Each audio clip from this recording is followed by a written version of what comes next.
इचलकरंजी शहरात गेल्या काही दिवसांपूर्वी शंभू तीर्थाचा लोकार्पण सोहळा मुख्यमंत्री देवेंद्र फडणवीस यांच्या हस्ते मोठ्या दिमाखात पार पडला होता.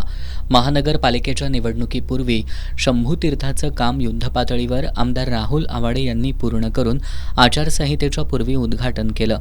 मक्तेदारांनी कर्ज काढून शंभू तीर्थ शिवतीर्थाचं काम पूर्ण केलंय, पण अजूनही त्यांना बिलं मिळत नसल्यामुळं मक्तेदार अडचणीत आहेत. वारंवार फेऱ्या मारूनही या कामाचं 1.5 कोटी रुपयांचं बिल थकीत असल्यानं मक्तेदार प्रिया नाईक यांनी महापौर उदय धातुंडे आणि उपमहापौर अनिल डाळ्या यांच्यासह नगरसेवकांना धारेवर धरलं. निवडणुकीच्या अगोदर शंभू तीर्थाचं काम पूर्ण करण्यासाठी गडबड केली, मग अजून बिलं का काढली नाहीत असा सवाल त्यांनी उपस्थित केला.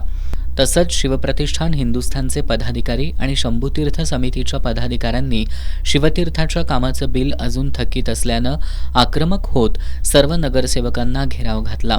यावेळी महानगरपालिकेमध्ये काही काळ गोंधळाचं वातावरण निर्माण झालं होतं.